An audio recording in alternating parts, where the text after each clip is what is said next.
ইসলামী আন্দোলন ও জামাতের মাঝে সংকট কি নিয়ে? আসন বাগাবাগি না ভিন্ন কিছু? দেখেন, একটা কথা বলি, এটা হলো ছোট মুখে বড় বড় কথা বলা উচিত না। ওরা হইল দেশের বড় বড় দলের সর্বোচ্চ নেতা, কথা ঠিক নেই। তারা কখনো দেশের কল্যাণে একসাথে বসবে, কখনো একজন আরেকজনের সমালোচনা করবে গঠনমূলক। এটাই তো রাজনীতি। নাকি রাজনীতি শুধু আপনার আমি ফেরেশতা কমো, একদল আরেক দলের কোনোদিন ফেরেশতা বলবে? বলবে না। তবে আমি একটা কথা বলি, সেটা হলো আমার একটা বক্তব্যের কারণে যেন রাষ্ট্রের কোনো ক্ষতি না হয়, আমার একটা ফেসবুক পোস্টের কারণে, বক্তব্যের কারণে যেন ঐক্যের মধ্যে কি না হয়, ফাটল না ধরে। এই জিনিসটা আমাদেরকে খেয়াল রাখতে হবে। গ্রামের মুয়াজ্জিন ইমামতি করে, হেতে এনে বইয়া বইয়া ওই সরমনার হুজুরের বিরুদ্ধে লেখে, আমিরে জামাতের বিরুদ্ধে লেখে, তারেক জিয়ার বিরুদ্ধে লেখে, এরকম আসেনি? তো তুমি মসজিদের মুয়াজ্জিন, তোমারে কইছিনি হেগরে লিয়ে টেনশন করতা? রাজনীতিতে বাগাবাগি হবে, দ্বন্দ্ব হবে, আমি আপনার বিরুদ্ধে অভিযোগ করব, আপনি আমার বিরুদ্ধে কি করবেন, গঠনমূলক অভিযোগ করবেন। আমি বেশি চাইবো, আপনারা কম দিতে চাইবো। এটা হলো মুরব্বীদের ব্যাপার, তারা সিদ্ধান্ত নেবেন কি করবেন না করবেন, কিন্তু আমাদের ঝগড়া করে কোনো লাভ আছে নি? আচ্ছা, আপনাদের কাছে একটা প্রশ্ন করি। গতকালকে আমিরে জামাত ডাক্তার শফিকুর রহমান এবং আমাদের তারেক জিয়া দুইজনে কোলাকুলি করছে নাকি করে নাই? কথা কয় না। তো কোলাকুলি কি হালকাভাবে করছে না একজন আরেকজনের সাবদা ধরে রাখছে? আপনি দেখেন তো কত সেকেন্ড ধরে রাখছে একজন আরেকজনকে। তো এই যে ধৈর্য রাখছে, এটার মধ্যে ভালোবাসা আছে? ভালোবাসা আছে। আমিরে জামাত আর চরমনার পিসাবরা যখন একসাথে হয়, কোলাকুলি করে নাকি করে না? এটা তো তাদের ব্যাপার। আমি মোল্লা নাজিম তাদেরকে নিয়ে কথা বলতে যাব কেন? দেশ কিভাবে পরিচালিত হবে, নেতারা কি ভূমিকা নিবেন, যেমন আমিরে জামাত গতকালকে একটা ইঙ্গিত দিয়ে দিছেন যে আমাদের মধ্যে আলাপ আলোচনা হয়েছে, দেশটাকে যেন আমরা সবাই মিলে এগিয়ে নিতে পারি, একথা বলছেন। এটা তো ওনাদের ব্যাপার। ওনারা চরমনার পিসাব আর আমিরে জামাত তারা বুঝবেন কে কয়টা সিট নিয়ে নির্বাচন করবে। এগুলা নিয়ে আমাদের লেখালেখির কোনো দরকার আছে নি? আমরা বরং আগামী নির্বাচনে তাদেরকে ভোট দিব যারা ভারতের দালালি করবে না, দেশের জন্য কাজ করবে, ইনসাফ ভিত্তিক রাষ্ট্র পরিচালনা করবে।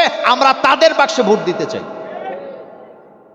কিন্তু ফিতনা ছড়াইতে আমরা চাই না। আমরা নেগেটিভ কথা বলবো না, আমরা পজিটিভ বলবো। ওনারা বড় নেতা, ওনাদের সিদ্ধান্ত ওনারা রাষ্ট্রের ব্যাপারে নিবে। আলহামদুলিল্লাহ, আমি বলি বাংলাদেশের রাজনীতিতে ঐক্যের প্রতীক ছিলেন বেগম খালেদা জিয়া। তার মতো জানাজা আর হইছে নি পৃথিবীতে? বিশ্ব মিডিয়া একটা রিপোর্ট করছে, আপনি ঢুকলে দেখবেন ইউটিউবে। তারা বলছেন পৃথিবীতে যেই কয়টা শ্রেষ্ঠ জানাজা হয়েছে পৃথিবী জোড়া, তার মধ্যে খালেদা জিয়ারটাও একটা। আপনার যে আমি মরলে আপনি মরলে এত লোক আপনি আশা করেন নাকি? তা আপনি জুমুরে বয়ে বয়ে খালেদা জিয়ার বিরুদ্ধে কথা বলার দরকার আছে নি? একটা মজার কথা বলি, একটা রিপোর্ট দেখলাম, তারা বললেন যে ইরানের প্রেসিডেন্ট যখন মারা গেছিলেন, না ইরানের রাষ্ট্র কি বলে, বিপ্লবী নেতা, প্রেসিডেন্ট নয়, ইরানের বিপ্লবী নেতা খোমেনি, তিনি যখন মারা গেছিল তার জানাজায় 1 কোটির মতো লোক হয়েছিল। সুবহানাল্লাহ। কয় কোটি? ফিলিস্তিন ইয়াসির আরাফাত যখন মারা গেছিলেন তার জানাজায় 30-40 লক্ষ লোক হয়েছিল। এগুলো হলো ইতিহাস। এগুলা কি? প্রেসিডেন্ট জিয়াউর রহমান যখন মারা গেছিল তার জানাজায়ও এরকম লোক হয়েছে। আর ইদানিং এসে আমরা দেখলাম বেগম খালেদা জিয়ার জানাজা, যার লাশটা কাঁধে লইছেন বাংলাদেশের প্রখ্যাত 3 জন আলেম, মামুন কি বলে, আল্লামা মামুনুল হক, তারপরে মিজানুর রহমান আজহারি, তারপরে শায়েখ আহমদুল্লাহ, আর জানাজা পড়াইছেন উপমহাদেশের শ্রেষ্ঠ আলেমদের একজন আল্লামা আব্দুল মালেক হাফিজাহুল্লাহ। এটা উনি প্রাপ্য। কারণ কি জানেন? কারণ হইল খালেদা জিয়া জীবনে কোনোদিন কোনো আলেমের বিরুদ্ধে একটা কথাও বলে নাই, কোনো আলেমকে জঙ্গি বানাবার মিথ্যা নাটক সাজায় নাই। ভারতকে খুশি করার জন্য বাংলাদেশের ইসলামপন্থী লোকগুলাকে, ইসলামী আন্দোলনগুলাকে জঙ্গি বানাবার নাটক খালেদা জিয়া করে নাই। খালেদা জিয়া সবসময় আলেমদেরকে কি বলতেন জানেন? বলতেন আপনারা কোরআনের আইন প্রতিষ্ঠা রাজনীতি করেন, কিন্তু আমি করি না, আমরা করি অন্য রাজনীতি। আপনারা আপনাদের রাজনীতি করতে থাকেন, করতে থাকেন, করতে থাকেন, করতে করতে করতে করতে আপনারা যদি বাংলাদেশের মানুষকে ইসলামিক আইনের পক্ষে নিতে পারেন, আমাদের পক্ষ থেকে আপনারা সাপোর্ট পাবেন, কিন্তু বিরোধিতা করার আমাদের কিছুই নাই। আপনি একটা একেবারে তার জীবনে রাজনীতি কেরিয়ারটা একটু আপনি দেখেন তো, ওনার জীবনে উনি কোনো আলেম ওলামার ক্ষতি হোক একটা কথাও বলছে? মসজিদ মাদ্রাসা ইসলামের ক্ষতি হোক কোনোদিন কোনো কথা বলছে? বরং তিনার মধ্যে একটা জিনিস আমি দেখছি, মাথা নত করে নাই।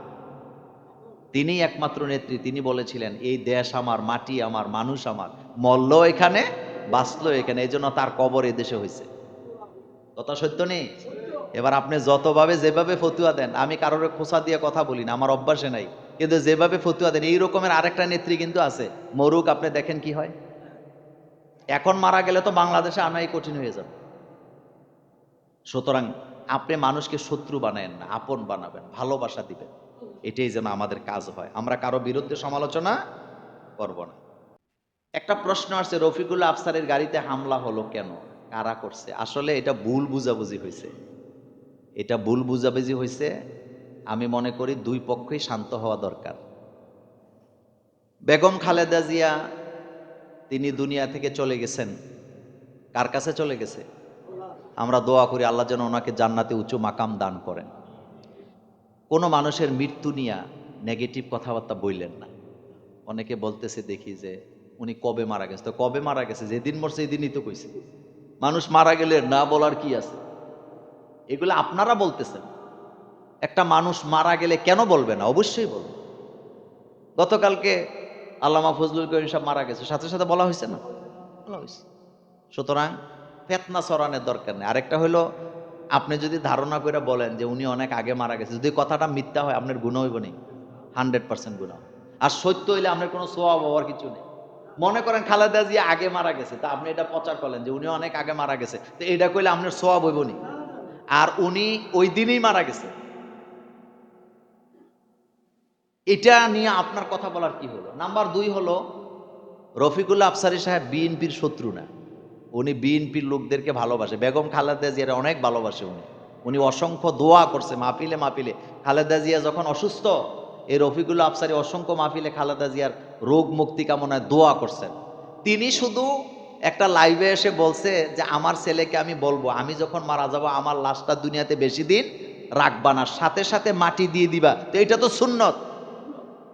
আপনার বাপ মারা গেছে, আপনি আছেন সিঙ্গাপুর, আপনি আয়সা জানাজা দেওয়া কি বেশি জরুরি নাকি তাড়াতাড়ি দাফন করা জরুরি? যে যেখানে মারা যাবে সাথে সাথে অল্প সময়ের মধ্যে দাফন করবেন, এটা আল্লাহ আল্লাহ রাসূলের অর্ডার। লাশ পৃথিবীতে রাখা কিনা জরুরি না, সেজন্য তাড়াতাড়ি জানাজা দিয়ে দিবেন। এখন তো মোবাইলের যুগ, ইন্টারনেটের যুগ। আগে তো মানুষ মারা গেলে প্রত্যেকটা আত্মীয় স্বজনের বাড়িতে দুইজন দুইজন করে লোক পাঠানো লাগবে, 20 কিলোমিটার দূরে যায় মৃত্যুর সংবাদ দিত। কথা ঠিক কিনা?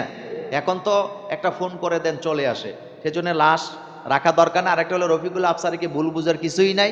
গতকালকে সন্ধ্যায় আমি ওনার সাথে কথা বলেছি, উনি বলেছেন ভাই আমি বুঝাইতে গেছি আরেকটা, ওরা বুঝছে আরেকটা, এখন হুমকি দুমকি দিচ্ছে মেরে ফেলবো। তো এটা আপনারা কি তারেক জিয়া বলছে যে রফিকুল্লাহ আফসারীরে তোমরা মাইরা ফেলো? আপনি তো বিএনপি করবেন তারেক জিয়ার বিএনপি, আপনি তো বিএনপি করবেন শহীদ জিয়ার বিএনপি, আপনি তো বিএনপি করবেন খালেদা জিয়ার বিএনপি। আপনি কি বিএনপি করেন, তারা কি বিএনপি করছে? জিয়াউর রহমানের আদর্শ আপনার মধ্যে নাই, অথচ আপনি বলে বিএনপি করেন। জিয়াউর রহমানের আদর্শ কি ছিল? ইরাক ইরানের যুদ্ধ থামাইছে জিয়াউর রহমান। তিনি যখন সৌদি আরব সফরে গেছে, বাদশাহ ফাহাদ তখন ক্ষমতায়, প্রেসিডেন্ট জিয়াউর রহমান কি নিয়ে গেছে জানেন? কতগুলো নিম গাছ লয়ে গেছে। দুইজন যখন রাষ্ট্রীয় কথা, তো বাদশাহ ফাহাদের সাথে যখন কথা বলতেছে, তো উনি দেখেন উনি কত আত্মসম্মানী ছিলেন। বাদশাহ ফাহাদকে বলতেছে আপনার দেশে কোনো কিছু অভাব নাই, আপনি স্বনির্ভর দেশ, টাকার অভাব নাই, তেলের অভাব নাই, কিন্তু আমার দেশে অভাব আছে। আমার দেশে যেটা আছে আপনার দেশে সেটা নাই, আমার দেশে আপনার দেশে যেটা আছে আমার দেশে সেটা নাই। একথা বলার পরে বাদশাহ ফাহাদ মনে করছে যে কিছু টাকা টোকা বোধহয় চাইছে। তো উনি ওনার সেক্রেটারিকে বলতেছে যে বাংলাদেশের জন্য এত টাকা কি করো, একটা বাজেট দাও। তখন জিয়াউর রহমান বলছে আমি তো টাকা চাই নাই আপনার কাছে, তো আপনি কি চান? আমি চাই আমার দেশে শ্রমিক আছে, কাজ করার লোক আছে, আমার দেশের জনগণ কাজ কইরা সম্মানের সাথে বাঁচতে চায়। আপনি কথা বুঝলেননি? আমার দেশের জনগণ কাজ কইরা সম্মান নিয়ে বাঁচতে চায়। আপনার দেশে বহুত কাজ আছে, আমার লোকদেরকে আপনি কাজ দেন। আর আমার কাছে যা আছে আমি আপনার জন্য নিয়ে আসছি, এই যে নিম গাছ। বলেন কি গাছ? এই যে নিম গাছ। বিজ্ঞানীরা মানে কৃষি বিজ্ঞানীরা বলেছেন সৌদি আরবের জমিনে খেজুর গাছ ছাড়া ভালোভাবে কোনো কিছু বাঁচে না, কিন্তু আরেকটা জিনিস বাঁচে, এটা হলো নিম গাছ। আপনারা যারা হজ করছেন, আরাফাতে গেছেন, নিম গাছ আসেনি? এগুলা জিয়া রহমানের দেওয়া উপহার। তো সুতরাং আপনি তো জিয়ার আদর্শে রাজনীতি করবেন। আপনার আদর্শ নেতার মতো হয় না কেন? উনি তো মারামারি করে নাই, উনি তো কাউকে বলে নাই মাইরা ফেলো, কাটতে ফেলো। তা আপনি কেন মারামারি করবেন? আপনি কেন রফিকুল আফসারিরে মারতে যাবেন? আল্লাহ আমাদের সকলকে শান্ত থাকার তৌফিক দান করুক। একটা প্রশ্ন আসছে, বাংলাদেশে প্রায় সব টিভি চ্যানেলগুলো যখন যে ক্ষমতায় থাকে তাদের পক্ষে কাজ করে, সঠিক তথ্য প্রচারের বিমুখ থাকে, এর থেকে উত্তরণের উপায় কি? প্রথম কথা হলো, আমাদের দেশে সাংবাদিকতা যারা করেন তাদের মধ্যে অনেকেই ইসলাম থেকে জ্ঞান আহরণ করে না। সাংবাদিকতা বিভাগ, ফিলোসফির বিভাগ, এরকম কিছু বিভাগ আছে। ইংরেজি অনার্স যারা করে, মাস্টার যারা করে, তাদের সিলেবাসটার মধ্যে একটু ঝামেলা আছে। আশ্চর্য হবেন আপনারা, সংবাদপত্রের নামে কোরআনে একটা সূরা আছে নাকি নাই? কথা কয় না। নামটা কি বলেন তো? সূরাতুন নাবা। বলেন, সবাই বলেন। সংবাদপত্রের নামে একটা সূরা কোরআনে আছে, বলেন সূরার নাম কি? 30 পারার প্রথম সূরাটা, আম্মা ইয়াতাসাআলুন। এটা হলো সূরাতুন নাবা। সংবাদপত্রের নামে আল্লাহ সূরা দিছে। 2 নাম্বার সূরাতুল হুজরাতে আল্লাহ পাক বলছেন যে ইন জাআকুম ফাসিকুন বিনাবাইন, কোন ফাসেক, যে মিথ্যা কথা বইলে অভ্যাস, সে যদি তোমাদের সামনে কোনো সংবাদ প্রেজেন্ট করে, তার সংবাদ বিশ্বাস করা যাবে না। বলেন, বিশ্বাস করা যাবে না। এ কথা কোরআনে আছে নাকি নাই? তো আল্লাহ সংবাদপত্রের নামে সূরা দিলেন। আবার আল্লাহ পাক বলেন যারা ফাসেক তাদের কোনো সংবাদ পরিবেশন করলে তোমরা বিশ্বাস করো না।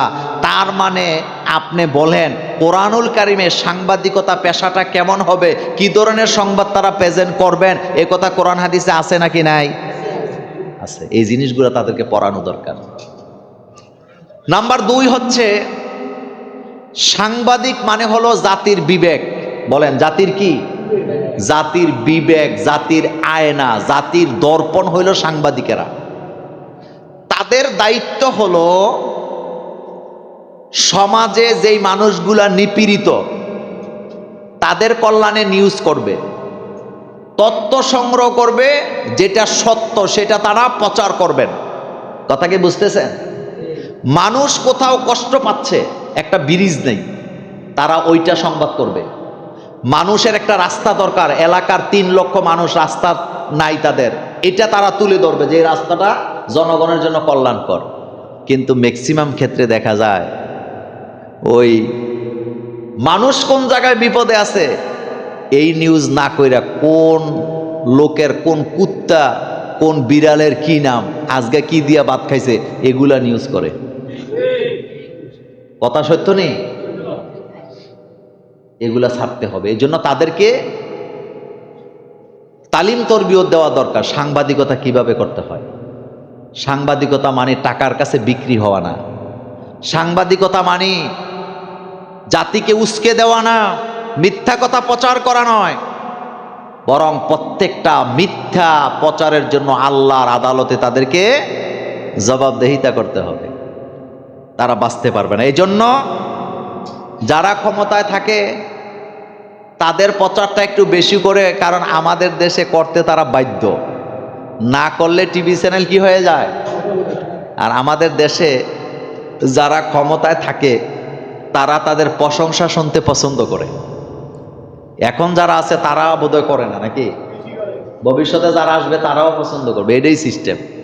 প্রশংসা শুনতে কে না ভালোবাসে। এই যে আমি আপনাদের খতিব, আপনারা আমার খালি প্রশংসা করবেন, আমার কাছে খালি মজাই লাগবে। কিন্তু আপনারা আমার ভুল ধরেন, আপনারা আমার ভুলটা ধরাইয়া দেন, তখন আমার চেহারাটা কি হয়ে যায়? কালো হয়ে যায়। এরকম মন মানসিকতা হইলে হবে না। তো সাংবাদিক হলো জাতির দর্পণ। বলেন শব্দটা কি বললাম? আয়না। তারা দেখায় দিবে জাতি কোন জায়গায় বিপদ আছে, কোন পথে গেলে জাতির জন্য কল্যাণ হবে। কিন্তু আফসোস, এদেশে কিছু কিছু সাংবাদিক, কিছু কিছু পত্রিকা, কিছু কিছু মিডিয়া আছে, তারা বাংলাদেশের জনগণের কল্যাণের চাইতে বিভিন্ন দেশের গোলামি করতে বেশি ভালোবাসে। কথা সত্য নেই? তুমি নিউজ করবা শিক্ষা নিয়া, চিকিৎসা নিয়া, বস্ত্র নিয়া, বাসস্থান নিয়া, মানুষের দুর্দশা নিয়া, রাষ্ট্র কিভাবে এগিয়ে যাবে সেই পরামর্শমূলক তুমি নিউজ করবা। কিন্তু কারো দালালি করে একটা গোষ্ঠীকে তুমি জানাবার চেষ্টা করবা, এই ধরনের পত্রিকা মুসলমানের জন্য কল্যাণকর হতে পারে না, রাষ্ট্রের জন্য কল্যাণকর হতে পারে। সাংবাদিক মানি খারাপ, এ কথা বলার কোনো সুযোগ নাই। সাংবাদিকতা একটা পেশা, একটা গুরু দায়িত্ব, বিশাল দায়িত্ব এটা জাতি গঠনের। আল্লাহ যেন আমাদের এই দেশটাকে গোলামের জিনজির থেকে বেরিয়ে আসার তৌফিক দান করেন, আমরা বলি আমিন।